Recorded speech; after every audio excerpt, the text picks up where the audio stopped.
Abu Dhabi Grand Prix Preview. It's the last one of the year, the last one of 2023. Sad times indeed, sad times. But, Sam, good news. The Drivers' Championship battle going all the way down to the wire. Oh, I'm so glad that we've got an absolutely fire season coming to an end, and we're going to see this incredible tip of the iceberg here of what you've witnessed throughout the rest of the season. This one race is going to just... Oh, wait. No, that's not this season. No, Max 2 years late, yeah. Max Verstappen won that a long time ago, actually. Never mind. Even so, I mean, Harry's not here, but he doesn't like Abu Dhabi, so there was no real chance of him showing up. I mean... Does anyone like Abu Dhabi? Max Verstappen. Yeah, probably. It doesn't really hold the same razzle-dazzle as what Las Vegas just displayed, does it? Yeah, not quite. But we do have, in all seriousness, some battles coming up. It might not be the Drivers' Championship, it might not be the Constructors' Championship, but plenty of battles still to come up. Should we talk Mercedes versus Ferrari? Because not quite 3, but 4 points separate Mercedes and Ferrari going into the finale. This is a lead that Mercedes have had for the majority of this season, but Ferrari have been working their way towards the second place in the championship. So this gap was 56 points going into the summer break. It was 20 points going into Las Vegas, but after a great result by Charles Leclerc, that standing now is just 4 points. Mercedes on 392, Ferrari on 388. Sam, who do you put as the favourite between those two teams to claim runner-up in the championship? Because it seems like Mercedes have the slight edge on points, but Ferrari might well have all the momentum. Yeah, that is exactly the point I was going to make. You can look at this in 3 different directions, I think. One you can look at it is via momentum, or as we like to say, thanks to beef, momentum. And that is essentially what Ferrari have 100% behind them. It is that in terms of previous results, and I listed this, I think, in our Las Vegas review, Mercedes have had a shocker of 6 or 7 Grand Prix in a row now. And not all of it is through their own doing. Not all of it is entirely because of driver or car or both. There have been ups and downs. And that plays on the minds. The team, I think, is in low morale. The Mercedes are struggling with managing to pick up regular strong performances like they had done at the previous start of the year. And when they do pick up a good performance, there seems to be a problem in the way. So, as I spoke about previously, in the US GP, Lewis Hamilton picks up second place, had a brilliant Grand Prix. The car is found to be illegal. George Russell hadn't been performing that time around. But Brazil, the car is just terrible. Both drivers did an all right job, but the car was just not good. Las Vegas, George Russell looked really positive, qualified in the top 3 after Carlos Sainz's penalty. Hamilton struggling. Both have a very messy Grand Prix, and it doesn't really amount to a lot at all. So not good again. On the flip side, Ferrari, they are chaotic. They're crazy. You never know what they're going to do next. And yet, somehow, they are regularly picking up these incredibly strong positions. Charles Leclerc can't convert a pole to a win to save his life. Carlos Sainz is having to drag his way back through the field despite the Las Vegas track literally demolishing his car. And yet, week in, week out, Ferrari seem to be the team that are appearing with at least one car on the podium. Ferrari have all the momentum. The 3 ways to look at this. Mercedes typically are reliable, easygoing. They tend to be able to pull a result out the bag. Ferrari are usually unpredictable, chaotic, but on odd occasion, they blow us away. Look at Singapore, for example, the only team to take a full feature wing other than Red Bull. And then you've got the middle of the road approach, the form book. A lot of this is floating towards Ferrari's direction. I think that if you were to look across history, Mercedes are the favourite. But if you look at what's going on right here, right now, Ferrari have got a very good chance of snatching P2 away. And I think that will really hurt Papa Toto big time if they lose P2 right at the death. Yeah, it's certainly an option because 4 points in the context of 2 teams who, even though they might not be Red Bull, are frequently scoring a good number of points. 4 points is nothing. Like that could very easily transition over to Ferrari if they have 2 good results to Mercedes, 1 good result, or equally just one standout result could be the difference between that championship in second place. As we already mentioned, everything is running with Ferrari at the moment. They have been far better than Mercedes recently. If you look at Ferrari's season, it's easy to forget how poor Ferrari were at the beginning of this year, and that's not to say that they're challenging Red Bull on a frequent basis now, but across the first 17 races of this season, Ferrari had a grand total of 5 podiums. They've had 3 in the last 4. That is a pretty impressive transition from where they were. They had 1 podium in the first 8 races of this year. There was 1 sole podium for Charles Leclerc at Baku, if you remember that far back. All of the other 7 races to kick off the year, nothing. That's 16 opportunities where they converted once. So the fact that they were able to get past Aston Martin, because that was a job they needed to do, and now have an opportunity to also overtake Mercedes is a good turnaround. It's funny how versus 2022, we're in quite a similar situation. Mercedes did finish second that year Ferrari finished second by about 40 points, I think. So it was a little bit of a bigger gap. But the way in which we've got there is the opposite way around, in that Ferrari started last year very well and faded. This year, it's the complete opposite. They didn't start very well and have got far better throughout the year. I know qualifying isn't a complete indicator of pace, but Ferrari have been very, very good over one lap this sort of second half of the year. In fact, and I couldn't quite believe this, but the last 10 races, Ferrari have had more pole positions than Red Bull. They've had 6 of the last 10 pole positions have Ferrari, and Verstappen by himself has had 4. So, yeah, I think Charles Leclerc's had 3 of the last 4 possibly, but Carlos Sainz had 2 in a row not that long ago as well. So, yes, the question is always, does that convert into race pace? And a lot of the time the answer has been no relative to Red Bull, but we're not talking relative to Red Bull here. We're talking relative to Mercedes. And as you mentioned, Mercedes have struggled. They have been on the struggle bus since the start of the second half of the season, really. Or if you're being more precise, I guess, Qatar and the US were relatively okay pace-wise, but to your point, Sam, they cannot string together 2 good results. I was trying to look back. The last time that both Russell and Hamilton could say, we've had a good result here, because there have been solid results throughout this year, but in a lot of instances, as you've mentioned, George Russell finishes a pretty impressive 4th at Qatar, but the other car retires. Hamilton, even though it ends up in a disqualification, finishes 2nd in the US. George Russell isn't there with him. You probably have to go back to their home Grand Prix, where they finished 3rd and 5th for the last time they actually had 2 respectable results in the same race, which explains why they're in the position that they're in.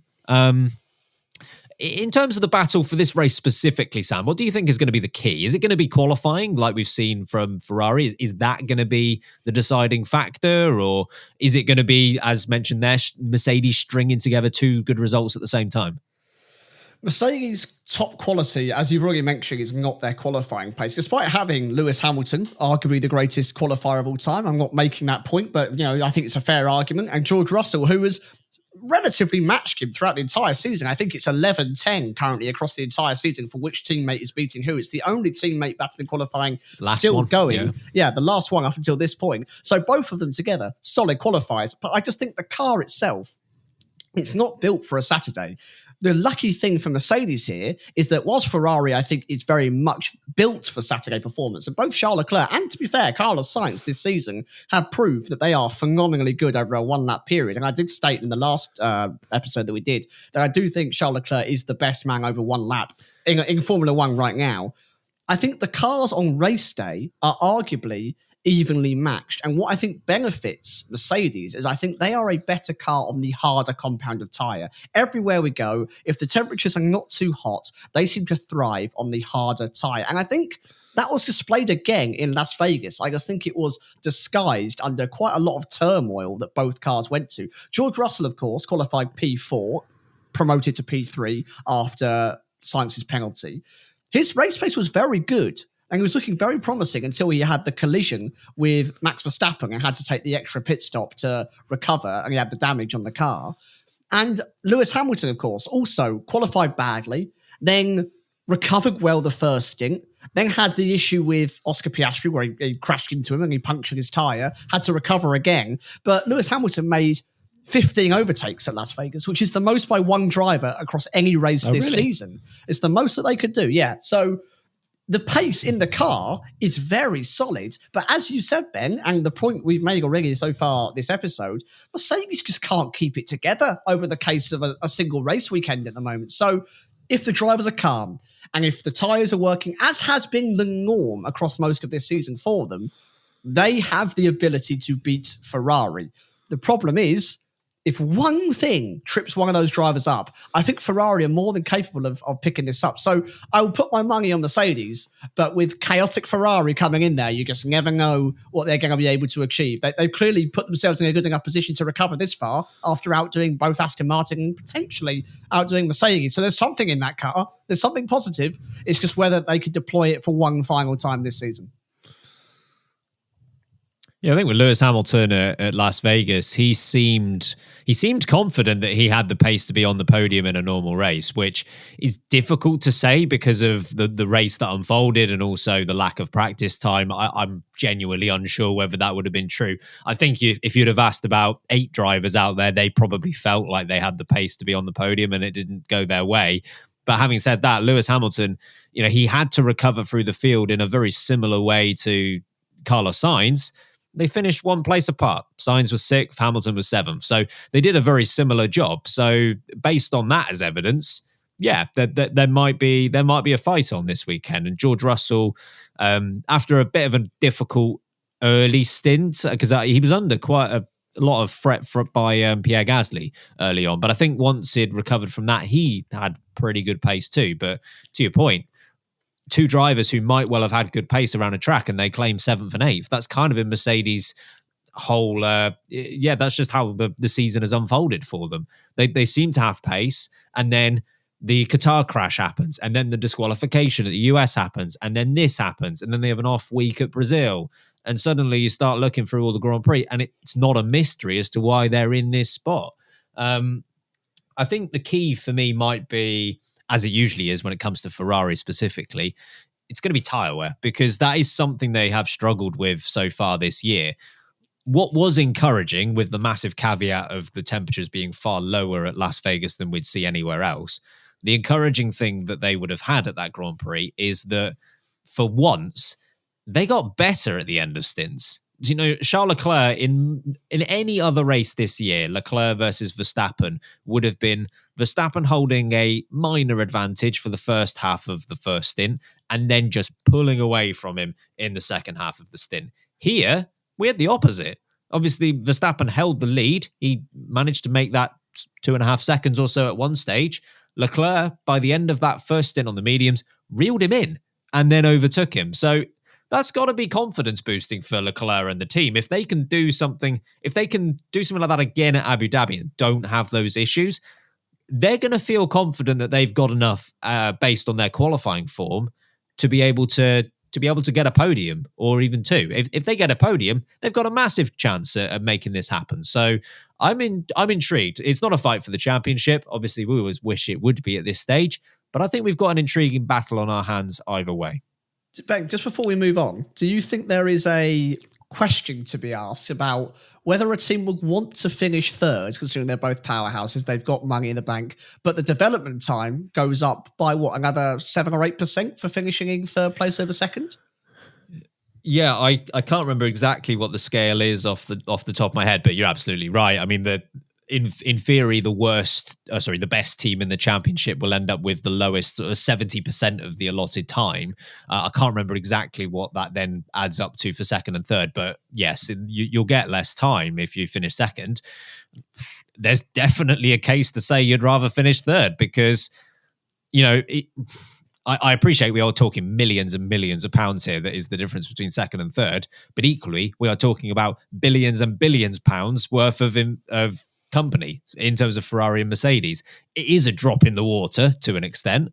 So if it is just going to be a bit of extra cash for shareholders, but you might stand a better chance at a championship next year or 2 years' time, I think you look towards success rather than the money. I think it's a fair question. Yeah, interesting. I have the same point of view. That's just good to hear. Should we go on to some bold predictions? Because it's the last one of the year. There's nothing really on the line at this point. We know I guess I could tie with Harry if things go my way, but there's not too much on the line now. It's similar to the Drivers' Championship. Good news is that Harry has actually put in a bold prediction, even though he's not here. Full disclosure, I have not listened to this yet, and I'm going to assume the same is true for Sam.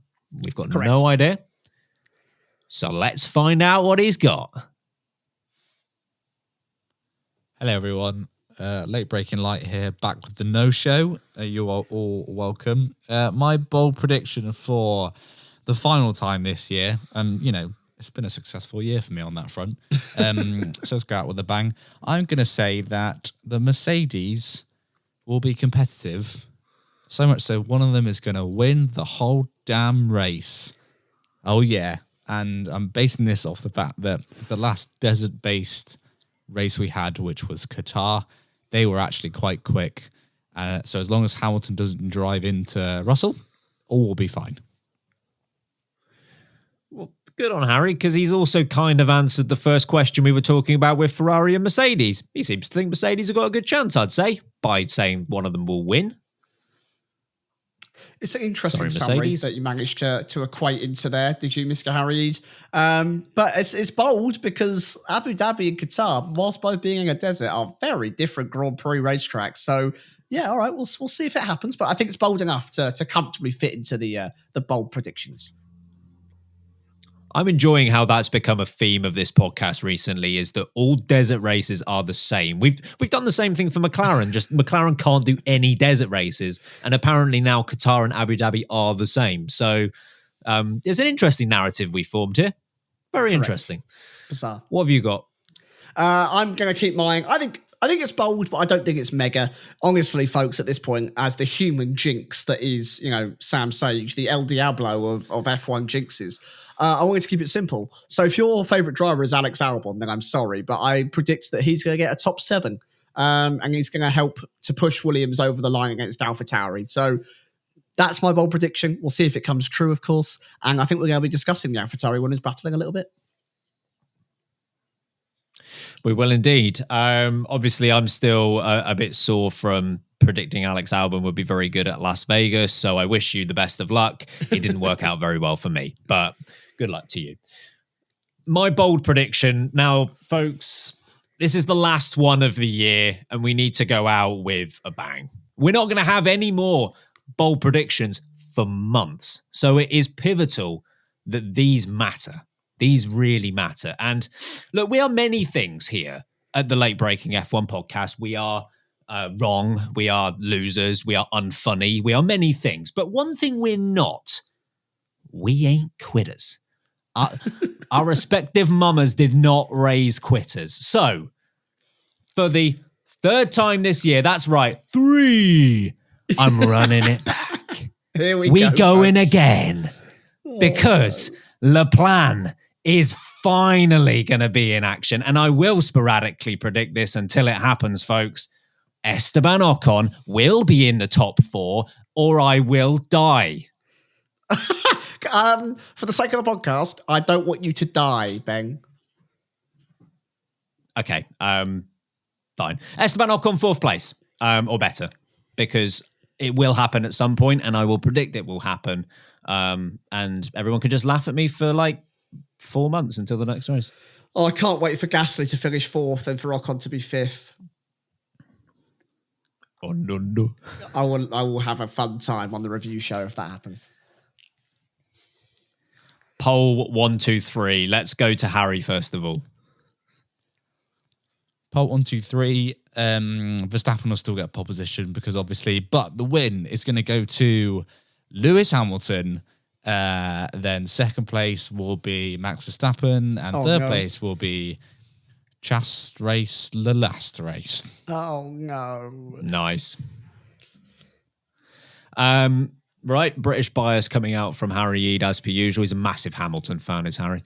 Right, Sam, what have you got? Pole 1, 2, 3. Pole, I've gone for Shabu Dhabi, Labu Dhabi. And then for the wing, I've gone for... Absolutely vile. Max Verstappen. And then second place, I've gone for Chas Marina, La Las Marina. And then for third, I've gone for... There is two! I've gone for Carlos Sainz, the chili pepper, and they will snatch away second from Mercedes. Alrighty. I've got Verstappen on pole. I've got Verstappen for the win.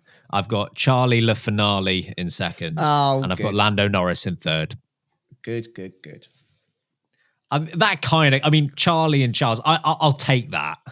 Yeah, you slipped in Shabu Dabby. Shabu Ladabi. Oh, good. Awful.